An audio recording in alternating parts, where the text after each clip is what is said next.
Students, आज हम topic 3.3 का सब टॉपिक रोलिंग फ्रिक्शन जो है इसके बारे में आज हम पढ़ेंगे। इससे पहले हम अपने प्रीवियस लेक्चर को जहन में लाते हैं कि फ्रिक्शन क्या है। Friction is the force that opposes the motion of moving body, ठीक है, जो कि किसी भी मूव करती बॉडी की मोशन को अपोज करती है, उसे हम फ्रिक्शन कहते हैं। इसके लिए हम एक एग्ज़ाम्पल लेते हैं। ये बाइसिकल है, ठीक है। इसमें बाइसिकल की इसका जो व्हील है उसकी दो तरह की मोशन होती है। एक तो इसकी सर्कुलर मोशन होती है अलोंग द रोड, ठीक है, एक रोड के साथ ये सर्कुलर मोशन में मूव कर रहा होता है, और दूसरा ये व्हील जो है रोटेट कर रहा था अबाउट इट्स एक्सल, यानी इसमें इसकी दो तरह की मोशन होती है। और इसी वजह से जो व्हील की इन्वेंशन है ये बहुत ज़्यादा इम्पोर्टेंट है साइंस में। अब इसके बाद हम स्टैटिक और लिमिटिंग मैक्सिमम लिमिटिंग फ्रिक्शन जो है उसको भी जहन में ले आते हैं। देखिए, इस बाइसिकल पर आपने थोड़ी सी फोर्स लगाई कि ये मूव करे, लेकिन यानी पैडल पर फोर्स लगाई लेकिन इसने मूव नहीं किया ड्यू टू रिएक्शन फोर्स, तो इसे हम क्या कहेंगे? इसे हम स्टैटिक फ्रिक्शन कहेंगे। इसके बाद when you increase the force, ठीक है, और then it start to move, यानी जब ये उस रिएक्शन फोर्स को ओवरकम कर लेगी ये फोर्स, तो फिर ये साइकिल जो है वो मूव करना शुरू कर देगी, ठीक है। तो अब इसके बाद नेक्स्ट इसी में एक टॉपिक आता है रोलिंग फ्रिक्शन और स्लाइडिंग फ्रिक्शन की। अगर हम बात करें, और एक क्वेश्चन आपकी बुक में दिया गया, why rolling friction is less than the sliding friction, ठीक है। तो सबसे पहले तो हमें रोलिंग और स्लाइडिंग फ्रिक्शन को देखना पड़ेगा कि रोलिंग फ्रिक्शन किसे कहते हैं। रोलिंग फ्रिक्शन क्या है? जिसमें rolling friction is the force of friction between the rolling and a surface over which it roll, यानी एक रोलिंग बॉडी और एक जो वो रोल करती है एक सरफेस के ऊपर, उसे हम क्या कहते हैं? रोलिंग फ्रिक्शन कहते हैं। और स्लाइडिंग फ्रिक्शन क्या है? जिसमें बॉडी जो है वो दूसरी सरफेस के ऊपर पूरी कम्प्लीटली क्या है, स्लाइड ओवर करती है, यानी पूरी की पूरी। और इसके अलावा रोलिंग फ्रिक्शन में क्या होता है? दोनों की सरफेस के दरमियान जो कॉन्टैक्ट होता है वो सिर्फ एक पॉइंट का होता है, यानी एक पॉइंट पे ये दोनों आपस में कॉन्टैक्ट होते हैं, ठीक है। यानी पॉइंट ऑफ कॉन्टैक्ट जो होता है वो बहुत कम होता है। अगर कम होगा तो इट मीन्स कि इसमें फ्रिक्शन भी कम होगा, ईजिली ये बॉडी जो है वो मूव करेगी। लेकिन अगर हम स्लाइडिंग फ्रिक्शन बात, तो इसमें कम्प्लीटली पूरी बॉडी जो है दूसरी सरफेस के ऊपर स्लाइड ओवर कर रही है, यानी कंप्लीट कॉन्टैक्ट होता है पूरी बॉडी का दूसरी सरफेस के ऊपर, यानी इसमें पॉइंट ऑफ कॉन्टैक्ट जो होता है वो ज़्यादा होता है, जिसकी वजह से फ्रिक्शन जो होती है वो ज़्यादा होती है। यानी इसमें एक पॉइंट का कांटेक्ट होता है और इसमें पूरी बॉडी दूसरी बॉडी के ऊपर कांटेक्ट रखती है और स्लाइड ओवर करती है। तो इसी वजह से क्या होता है कि जो रोलिंग फ्रिक्शन होती है वो हमेशा स्लाइडिंग फ्रिक्शन की निस्बत हमेशा कम होती है, ठीक है। अब इसके बाद हमारा इसी तरह अगर हम साइकिल जो है अगर पंचर हो जाती है तो फिर क्या होता है?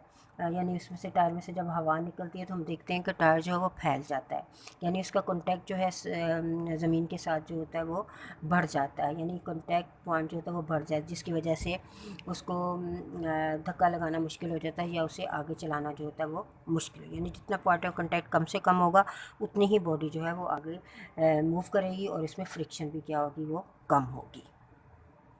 अब नेक्स्ट आ जाता है हमारा ब्रेकिंग एंड स्किडिंग, ठीक है, ब्रेकिंग और स्किडिंग। अब इसको समझने के लिए हम पहले एग्जांपल को ही फोकस कर लेते हैं कि जिसमें यहाँ हम देख रहे थे कि यहाँ दो तरह की मोशन, एक सर्कुलर मोशन होती है व्हील की और दूसरी क्या होती है, रोटेटरी मोशन होती है अबाउट इट्स एक्सेल, ठीक है। यानी इसमें इसकी दो तरह की मोशन होती है, और इसमें एक पॉइंट ऑफ कांटेक्ट होता है दोनों सरफेस के दरमियान, जिसकी वजह से ये ईजिली जो है वो आगे की तरफ मूव करती है। देखिए, कोई भी सरफेस जो होती है वो कम्प्लीटली तौर पे जो है वो स्मूथ नहीं होती, यानी उसमें हिल एंड ग्रूव्स होते हैं। और जैसे पीछे हमने एक आइस जो थी, एक आइस बॉडी ली थी, और एक हमने एक सिंपल जो थी वो एक वुड जो है वो ले लेते हैं, ठीक है। और अगर हमने देखा था माइक्रोस्कोप में तो इसमें जो हिल एंड ग्रूव्स थे वो ज़्यादा थे और इसमें जो थे वो क्या थे, वो कम थे। तो इसका ये मतलब है कि जो हिल एंड ग्रूव्स होते हैं या पिट्स एंड बम्प्स होते हैं वो फ्रिक्शन को ज़्यादा प्रोड्यूस करते हैं, जिसकी वजह से बॉडी जो है वो आगे मूव करना उसके लिए मुश्किल होता है। लेकिन जितने ये कम होंगे उतनी ही बॉडी फ्रिक्शन कम होगी और बॉडी जो है ईज़िली मूव करेगी। इसी वजह से जैसे बारिश होती है हम ये कह सकते हैं कि जब बारिश होती है तो हमें अगर हम साइकिल पर हो तो हमें बहुत ज़्यादा वेलोसिटी मिल जाती है। यानी अगर हम साइकिल पर कम फोर्स लगाएंगे तो वो ज़्यादा मूव करेगी, इजीली मूव कर। यानी जो बारिश है ये क्या करती है, दो सरफेस के दरमियान एक लेयर प्रोड्यूस कर देती है, ठीक है। जिसकी वजह से जो पिट्स एंड बम्प्स हैं वो कम हो जाते हैं, यानी फ्रिक्शन जो है वो कम से कम हो जाती है और एक तरह का सॉर्ट ऑफ पॉलिश मिल जाता है और साइकिल जो है बहुत ज़्यादा वेलोसिटी गेन करके आगे की तरफ जो है वो मूव करना शुरू कर देती है। अब इसी तरह एक और एग्जांपल ले लेते हैं, ये आइस स्केटिंग का, ठीक है। इसके साथ ये देखिए ये व्हील लगे हैं और इस ये एक सिंपल स्केटिंग है, ठीक है। इसको आइस के ऊपर चलाने के लिए बहुत ज़्यादा इजी है इसको चलाना, इसलिए कि इसकी जो सरफेस है वो बहुत स्मूथ है, यानी फ्रिक्शन कम से कम है, ये इजीली आइस के ऊपर जो है मूव करेगी।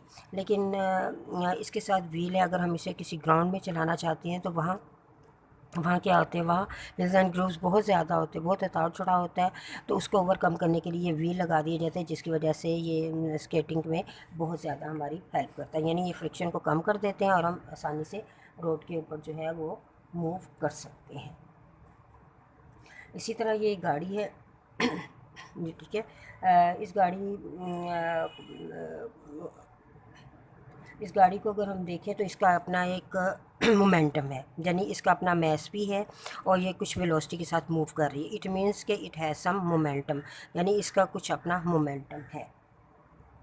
अब इसको रोकने के लिए जब आप इसको ब्रेक लगाते हैं या टायर को ब्लॉक कर देते हैं तो क्या होता है, ये गाड़ी जो है ये देखिए ये आगे की तरफ मूव कर रही है, तो रिएक्शन में ये पीछे की तरफ फोर्स आएगी, जिसकी वजह से ये टायर है ये लॉक हो जाएंगे।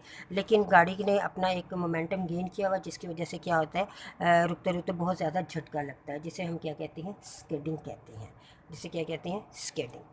तो इसमें हमारे पास इस पूरे लेक्चर में हमारे पास जो मेन लर्निंग के लिए आपके जो पॉइंट्स हैं वो आप लोग देखें। सबसे पहले रोलिंग फ्रिक्शन जो है इसकी डेफिनेशन आएगी, स्लाइडिंग फ्रिक्शन जो है वो इसकी डेफिनेशन आ जाएगी, स्किडिंग ये आपको जो नोट्स प्रोवाइड